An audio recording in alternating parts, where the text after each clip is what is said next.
Hi, Doc Owen with Action Figure Times here. Got some exciting things for you once again. Glad you're back with us. We're here with the DC Universe Classics from Mattel, Wave 16 that we're going to be looking at. Before that comes up, got some good news. I think it'll be fun. I'm going to C2E2 March 18th, 19th, 20th in Chicago. I hope to see you there. I'm only going to be there on the 19th, though. I fly in the morning and I fly out that night. I'm going to be hanging around the Mattel booth, talking to the good folks at Mattel, seeing what all's going on. I'm actually really excited about what they're doing. I should think it shows a lot of care on their part for us, the consumer and the fan. And not only that, I'm hoping to score two of those JLU 2-packs, man, that they've got. They're exclusives to those shows.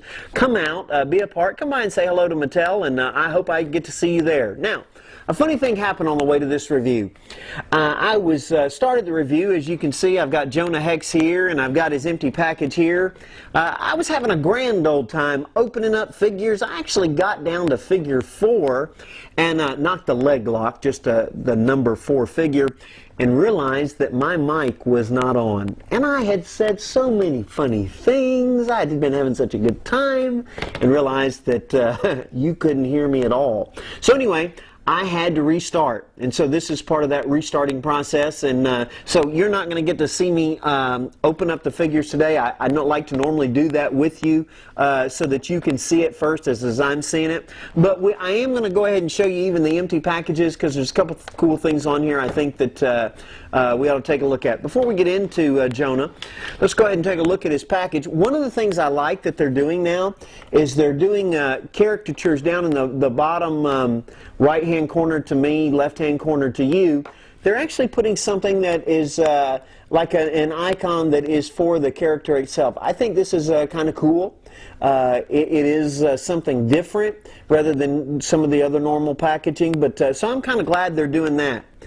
Gives you something if you wanted to display them, you could cut it out. Now on the back, they've got the the normal bio, a little bit about him, obviously a picture of the figure and who else is going to be in the line. Obviously this is the Bane line, and so we'll be taking a look at Bane as we go through. Now, obviously he's out of the package. He came with, now I have already reversed his weapons. He came with his pistol in his left hand rather than his right. Maybe there was a reason for that now that I'm seeing this. But the reason that I switched it back up is that his holster is on his right side, so I didn't see any sense in his pistol being on his left side. You can holster the weapon. It does have a hole in there. He can put it in. One thing that I do wish he had some of the extra articulation so that I could simulate him drawing his weapon. But hey, all in all, that's okay. He doesn't have the multi-elbow, jointed elbow. Here you can see that. I'll bring in close. He doesn't have that. Neither does he have the knees, and we'll get to that in a minute. But he does come with a pistol, and he also comes with a shotgun, a pistol grip, double barrel, looks to be a 12 gauge in there that he can hold it. I'm just not doing a very good job of getting them in. He can hold it. Believe me, I'm telling you, he can hold it. So anyway, he's got the double barrel coach gun. It's actually a pretty good sculpt. You'll have to look more at the pictures, because if I zoom in too close it blurs, but it's actually a pretty good sculpt. He's got his hat. Now the hat will not come off. I've tried, but nearly ripped off the top of his head. It probably would come off, but it wouldn't be pretty. He's got his bandolier here. One thing I like about the paint application is it shows he's got some road wear. You know, he's been wearing this thing for a while now, and so it shows the dust of his uniform. If you back it back out, you can see he's got the dual gun belts. He's got the belt buckle. That's kind of cool.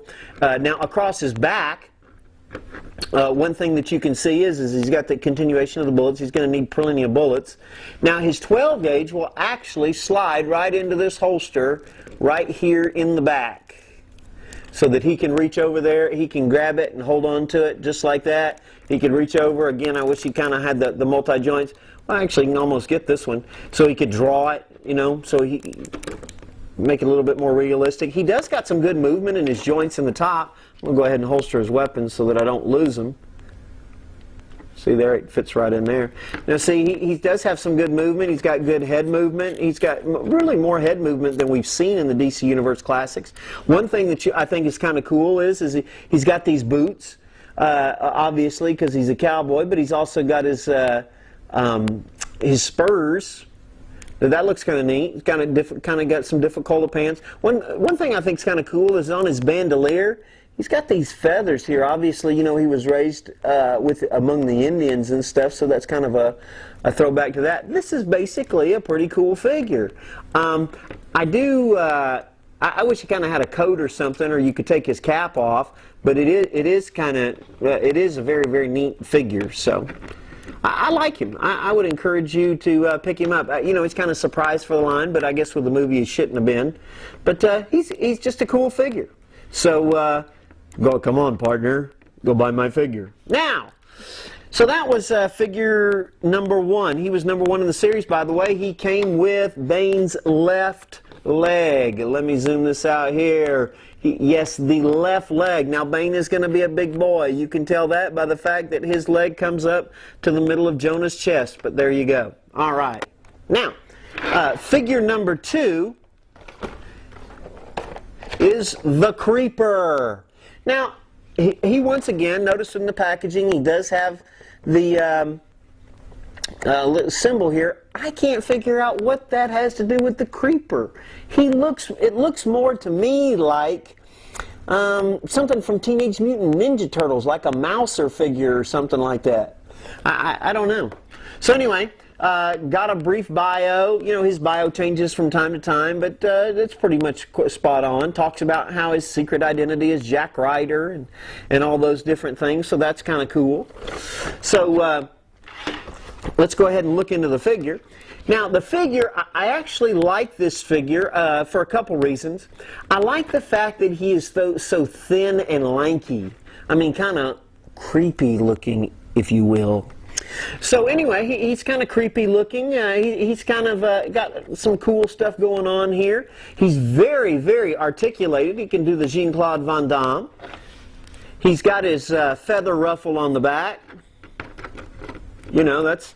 but look how thick that thing is. That is not a small piece of plastic. Can y'all see that?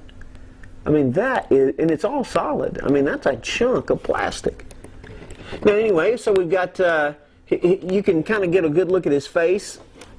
Kind of different going on there. He almost looks like, I mean, that would be a good Joker sculpt, except even this one's kind of creepy. He's got his lined pants, kind of like, looks like he raped the top or something like that and got those. He's got fur, you know, at the top of his gloves and things. He does have the multi-joints. I mean, for somebody like him, I can understand putting the super joints onto him. I think that's the super, yeah, it is. It's just kind of tight. He's got the knees, obviously he's got the hip, he's got the thigh, multiple knees. His feet do not move at all. His feet don't move hardly at all. So, that's kind of a letdown and stuff. But all in all, he's a pretty cool figure, you know. So when Batman runs into him, you know, he's actually, one thing I don't quite understand is how much taller he is than Batman. But you know, I think if Batman ran into him, you know what would happen? Oh, you're the Creeper. Sorry, I thought you were the Joker. Don't worry, I did too. Look at that grin. My goodness. But anyway, all in all, he's a pretty cool figure. All in all, he is a very, very good figure. He might be a little tall. This is one of the more modern Batmans. That's probably the third rendition. But still, look at that size. I mean, he's gigantor. I mean, for a figure that size. I'm figuring, I want to get the Green Lantern pack. I'm figuring that might be this book, you know, as lanky as he is and stuff. But anyway, very, very cool figure. I like his hands. I like how they're, you know, kind of different and things. He's got the joints in the hands, so that's kind of cool. He can bend back and things. Now, the Creeper came with the right arm. Bane's right arm. So now we're looking at left leg, right arm, and we've got Creeper and Jonah Hex out of the package. Next we're going to look at the Riddler. Now, one thing I didn't have this reset up, but I did like his in the package where he kind of had it under his arm and stuff. This is a far cry from the Super Amigo overpainted Green Lantern figure. This is a cool figure. He's got, you can see he's got his traditional outfit on, purple gloves, purple belt with a yellow buckle. He's got his purple mask on.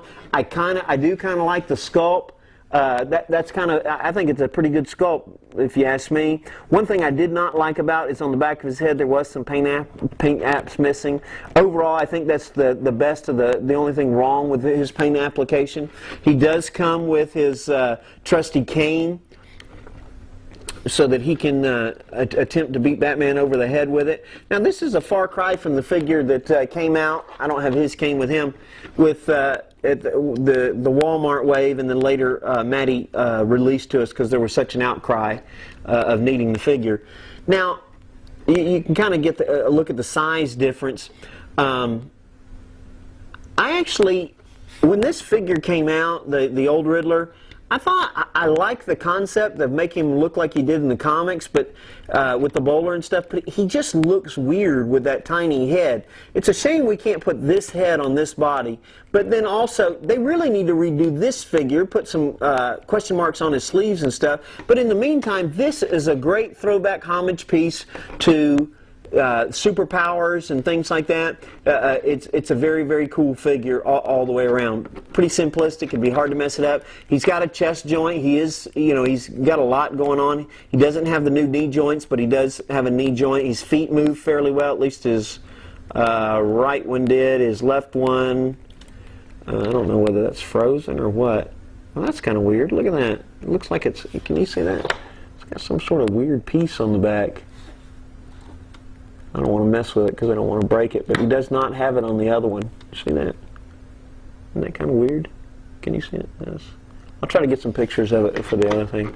But anyway, he is still a very, very cool figure, and I do like him. With the Riddler, we actually get the left arm, which has the Venom piece, but I don't know what I did with it. Moving on, moving on.